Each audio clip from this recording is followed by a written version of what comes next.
அரசு மருத்துவர் வீட்டில் 160 சவரன் நகை கொள்ளை போயிருக்கக்கூடிய சம்பவம் மிகுந்த பரபரப்பை ஏற்படுத்தியிருக்கிறது. கூடுதல் தகவல்களை செய்தியாளர் தேவநாதன் விவரிக்க கேட்போம். தேவநாதன், இந்த சம்பவம் பற்றிய முழு பின்னணி என்ன, விவரிங்க. கடலூர் மாவட்டம் பண்ருட்டி அருகே உள்ள புது பிள்ளையார்குப்பம் பகுதியை சேர்ந்தவர் ராஜா என்பவர் அரசு மருத்துவராக விழுப்புரம் அரசு மருத்துவக் கல்லூரி மருத்துவமனையில பணிபுரிஞ்சிட்டு இருக்காரு. இவரது வீடு பார்த்தோம் அப்படின்னா அந்த புது பிள்ளையார்குப்பம் பகுதியிலே இருக்குது.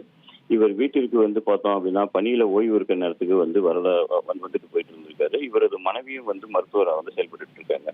இவரது வீடு கீழ்த்தளத்துல அவங்களுடைய அப்பாவும் மேல் தளத்துல இவரும் இருக்கிற நிலையில நேற்று ராஜா பணிக்கு சென்றிருக்காரு. இன்று சற்று நேரத்துக்கு முன்பு பணி முடிந்து அவர் வீட்டுக்கு வந்த போது வீட்டினுடைய கதவு உடைக்கப்பட்டிருப்பது கண்டு அதிர்ச்சி அடைகிறாரு. அதன் பிறகு அவர் வீட்டுக்குள்ள போய் பார்க்கும்போது வீட்டுடைய அலமாரியில இருந்து 158 பவுன் நகை கொள்ளையடிக்கப்பட்டது தெரிய வந்திருக்கு.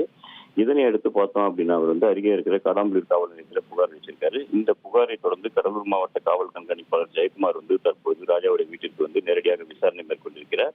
மேலும் கைரகை பிரிவு, மோப்பநாய் பிரிவு அதிகாரிகளும் அந்த வீட்டில் அங்குலம் அங்குலமாக சோதனை மேற்கொண்டு வருகின்றனர். மேலும் அந்த கிராமத்தில் உள்ள சிசிடிவி மற்றும் அந்த பகுதியில் சுற்றியுள்ள சிசிடிவி காட்சிகளையும் தற்போது போலீசார் ஆய்வு செய்து வருகின்றனர்.